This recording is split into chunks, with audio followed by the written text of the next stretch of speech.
আসসালামু আলাইকুম প্রিয় দর্শক, আমন্ত্রণ জানাচ্ছি তরঙ্গ সংবাদের এখনকার আয়োজনে। প্রথমে থাকছে সংবাদ শিরোনাম। ইনক্লাব মঞ্চের মুখপাত্র শরীফ ওসমান হাদি হত্যা চেষ্টা মামলায় সন্ত্রাসীদের ফাঁসির রায়। বিনম্র শ্রদ্ধায় জাতির সূর্য সন্তানদের স্মরণ। বিজয় দিবসে মোদির টুইট, একবারও উল্লেখ করলেন না বাংলাদেশের নাম। এতক্ষণ শুনছিলেন সংবাদ শিরোনাম, এখন জানাব বিস্তারিত। ইনক্লাব মঞ্চের মুখপাত্র এবং ২০২৪ সালের গণ অভ্যুত্থানের অন্যতম প্রধান কণ্ঠস্বর শরীফ ওসমান হাদিকে গুলি করে হত্যা চেষ্টার ঘটনায় জড়িত সন্ত্রাসীদের মৃত্যুদণ্ডের আদেশ দিয়েছেন আদালত।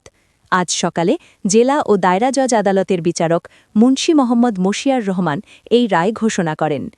আদালতের রায়ে বলা হয়, রাষ্ট্র ও জনগণের কণ্ঠস্বরকে স্তব্ধ করে দিতে পরিকল্পিতভাবে চালানো এই হামলা ছিল একটি জঘন্য ও নৃশংস অপরাধ। সাক্ষ্যপ্রমাণ ও মামলার নথিপত্র বিশ্লেষণ করে আদালত নিশ্চিত হয়েছেন যে অভিযুক্তরা পূর্বপরিকল্পিতভাবেই শরীফ ওসমান হাদিকে হত্যার উদ্দেশ্যে গুলি চালায়। ফলে অভিযুক্তদের সর্বোচ্চ শাস্তি হিসেবে মৃত্যুদণ্ড প্রদান করা হয়েছে। ২০২৪ সালের গণ অভ্যুত্থানে শরীফ ওসমান হাদি বাংলাদেশের মানুষের অধিকার, ন্যায় বিচার ও গণতন্ত্রের পক্ষে দৃঢ় কণ্ঠে কথা বলে দেশজুড়ে পরিচিত হয়ে ওঠেন। ইনক্লাব মঞ্চের মুখপাত্র হিসেবে তিনি অন্যায়, দুর্নীতি ও স্বৈরাচারের বিরুদ্ধে আপোষহীন অবস্থান নেন। তার সেই ভূমিকার কারণেই তাকে টার্গেট করা হয়েছে বলে অভিযোগ ওঠে বিভিন্ন মহল থেকে। এই রায় ঘোষণার খবরে সারা দেশে তীব্র প্রতিক্রিয়া দেখা দিয়েছে। রাজধানী ঢাকাসহ দেশের বিভিন্ন জেলা, উপজেলা ও বিশ্ববিদ্যালয় ক্যাম্পাসে শুরু হয়েছে বিক্ষোভ, মশাল মিছিল, সড়ক অবরোধ ও প্রতিবাদ সমাবেশ। আন্দোলনকারীরা আদালতের রায়কে স্বাগত জানালেও হামলার পেছনের মূল পরিকল্পনাকারীদের দ্রুত গ্রেপ্তার ও বিচারের দাবি জানিয়েছেন। ঢাকা বিশ্ববিদ্যালয়, জাহাঙ্গীরনগর বিশ্ববিদ্যালয়, রাজশাহী বিশ্ববিদ্যালয়, চট্টগ্রাম বিশ্ববিদ্যালয় সহ বিভিন্ন শিক্ষা প্রতিষ্ঠানের শিক্ষার্থীরা মশাল মিছিল বের করে। বিক্ষোভকারীদের স্লোগানে মুখরিত হয়ে ওঠে ক্যাম্পাস ও সড়ক। তারা বলেন, হাদি একা নন, হাদি মানেই জনগণ। সন্ত্রাসীর বিরুদ্ধে রায়, জনগণের বিজয়।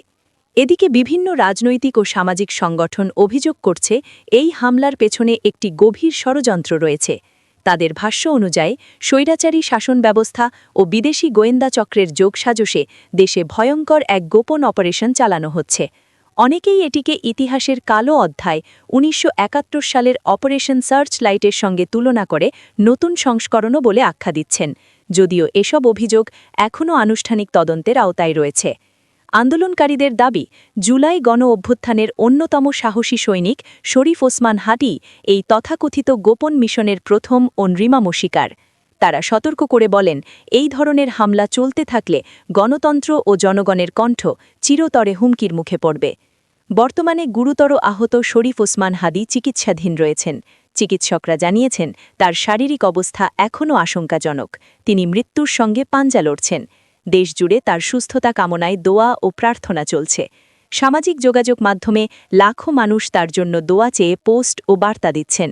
বিভিন্ন মানবাধিকার সংগঠন বলছে, এই রায় একটি দৃষ্টান্ত স্থাপন করেছে। তবে তারা জোর দিয়ে বলেন, শুধু রায় নয়, হামলার নেপথ্যে থাকা সব শক্তিকে চিহ্নিত করে বিচারের আওতায় আনতে হবে। তাহলেই ভবিষ্যতে এ ধরনের সন্ত্রাসী কর্মকাণ্ড রোধ করা সম্ভব হবে। শরীফ ওসমান হাদি, যিনি ২০২৪ সালের গণ অভ্যুত্থানে বাংলাদেশের কণ্ঠস্বর হয়ে উঠেছিলেন, যিনি আজীবন সাধারণ মানুষের অধিকার ও ন্যায়ের পক্ষে দাঁড়িয়েছেন, তার উপর চালানো এই হামলা কেবল একজন ব্যক্তির উপর আঘাত নয়, বরং এটি ছিল পুরো জাতির কণ্ঠস্বরকে স্তব্ধ করে দেবার অপচেষ্টা। আজকের রায় সেই অপচেষ্টার বিরুদ্ধে রাষ্ট্রের কঠোর অবস্থানেরই প্রতিফলন। শেষ পর্যন্ত দেশবাসীর একটাই প্রার্থনা, শরীফ ওসমান হাদি যেন সুস্থ হয়ে আবারও অন্যায়ের বিরুদ্ধে জনগণের পক্ষে শক্ত কণ্ঠে দাঁড়াতে পারেন। মহান বিজয় দিবসে বীর শহীদদের প্রতি শ্রদ্ধা জানাতে সাভারের জাতীয় স্মৃতিসৌধে সর্বস্তরের মানুষের ঢল নেমেছে। বিনম্র শ্রদ্ধায় জাতির সূর্য সন্তানদের স্মরণ করছেন সর্বস্তরের মানুষ। আজ সূর্যোদয়ের সঙ্গে সঙ্গে ভোর ৬টা ৩৪ জাতীয় স্মৃতিসৌধের বেদিতে পুষ্পস্তবক অর্পণ করেন রাষ্ট্রপতি মোহাম্মদ শাহাবুদ্দিন। এ সময় সশস্ত্র বাহিনী বিভাগের সেনা, নৌ ও বিমান বাহিনীর একটি চৌকস দল রাষ্ট্রীয় সালাম প্রদান করে। এর আগে ভোরে ঢাকায় ৩১ বার তোপধ্বনির মাধ্যমে বিজয় দিবসের কর্মসূচির সূচনা হয়।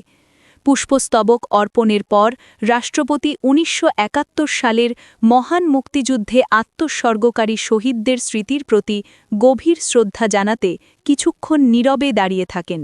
এ সময় বিউগুলে করুণ সুর বেজে ওঠে। পরে রাষ্ট্রপতি দর্শনার্থী বইয়ে স্বাক্ষর করেন। তারও আগে জাতীয় স্মৃতিসৌধে পৌঁছালে সশস্ত্র বাহিনী বিভাগের সর্বাধিনায়ক হিসেবে রাষ্ট্রপতিকে ৩ বাহিনীর প্রধানরা স্বাগত জানান।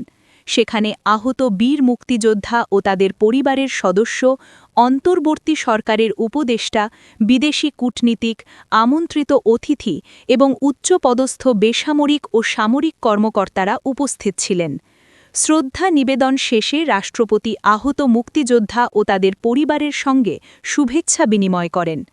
এরপর ভোর ৬:৫৬ জাতীয় স্মৃতিসৌধের বেদিতে পুষ্পস্তবক অর্পণ করে এই শ্রদ্ধা নিবেদন করেন অন্তর্বর্তী সরকারের প্রধান উপদেষ্টা অধ্যাপক মোহাম্মদ ইউনুস।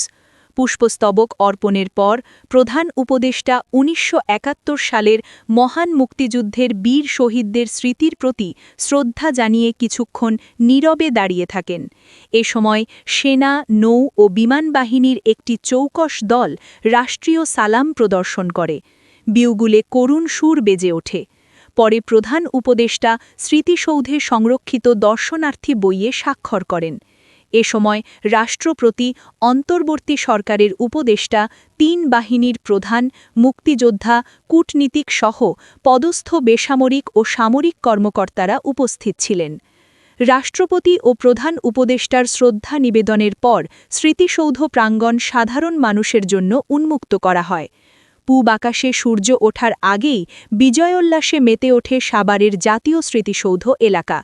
কুয়াশা আর হিমেল হাওয়া উপেক্ষা করে হাতে লাল সবুজের পতাকা আর হৃদয়ে দেশপ্রেম নিয়ে হাজির হন হাজারো মানুষ। সকাল থেকেই দেশের বিভিন্ন প্রান্ত থেকে হাজার হাজার মানুষ বীর শহীদদের স্মরণ করতে ভিড় করছেন জাতীয় স্মৃতিসৌধে। বিভিন্ন রাজনৈতিক, সামাজিক ও সাংস্কৃতিক সংগঠনও ব্যানার ফেস্টুন নিয়ে শহীদ বেদিতে ফুল দিতে আসেন। শিশুদের মাথায় জাতীয় পতাকা আর গালে আঁকা আলপনা বাড়িয়ে দিয়েছে বিজয়ের আমেজ।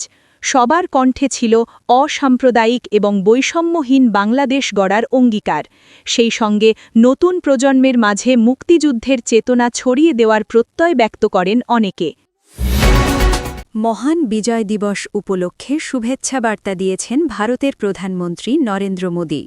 মঙ্গলবার ১৬ ডিসেম্বর এক এক্স বা সাবেক টুইটার পোস্টে তিনি ১৯৭১ সালের ১৬ ডিসেম্বরের বাংলাদেশের বিজয় দিবসকে ভারতের বিজয় দিবস হিসেবে ইঙ্গিত করেছেন। এছাড়া তার পোস্টে একবারও বাংলাদেশের নাম উল্লেখ করা হয়নি। তিনি লেখেন, বিজয় দিবসে আমরা আমাদের সেই সাহসী সেনাদের স্মরণ করছি যাদের সাহসিকতা এবং আত্মত্যাগ ১৯৭১ সালে ভারতের একটি ঐতিহাসিক বিজয় নিশ্চিত করেছিল।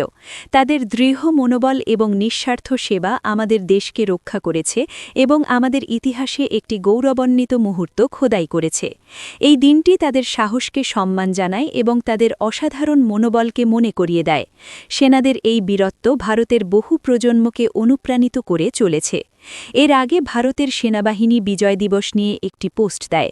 তারা সেখানে মুক্তিযোদ্ধাদের বীরত্বের কথা উল্লেখ করেছে।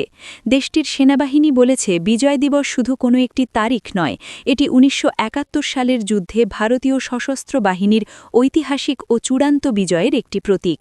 মুক্তিযোদ্ধাদের সঙ্গে ভারতীয় সেনারা কাঁধে কাঁধ মিলিয়ে যুদ্ধ করেছে উল্লেখ করে তারা বলেছে, এটি সেই বিজয় যেখানে মুক্তিবাহিনী ও ভারতীয় সশস্ত্র বাহিনী কাঁধে কাঁধ মিলিয়ে লড়াই করেছে এবং একসাথে বাংলাদেশের স্বাধীনতার লড়াইকে নিয়ে গেছে চূড়ান্ত স্বাধীনতার দিকে।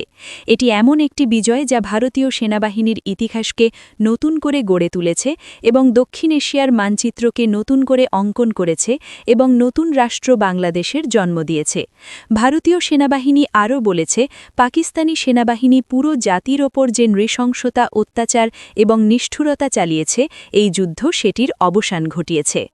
তবে এবারই প্রথম নয়, এর আগে গত বছর অর্থাৎ ২০২৪ সালেও বিজয় দিবস নিয়ে দেওয়া এক পোস্টে নরেন্দ্র মোদী বাংলাদেশের বিজয় দিবসকে ভারতের বিজয় দিবস বলে দাবি করেন। ওই পোস্টে তিনি লেখেন, আজ বিজয় দিবসে আমরা ১৯৭১ সালের ভারতের ঐতিহাসিক বিজয়ে অবদান রাখা সাহসী সৈন্যদের সাহস এবং আত্মত্যাগকে সম্মান জানাই। তাদের নিঃস্বার্থ উৎসর্গ এবং অবিচল সংকল্প আমাদের জাতিকে রক্ষা করেছে এবং আমাদের গৌরব এনে দিয়েছে। এই দিনটি তাদের অসাধারণ বীরত্ব এবং তাদের অদম্যশ্চিতার প্রতি শ্রদ্ধাঞ্জলি। তাদের আত্মত্যাগ চিরকাল প্রজন্মকে অনুপ্রাণিত করে চলেছে এবং আমাদের জাতির ইতিহাসে গভীরভাবে গেঁথে যাবে।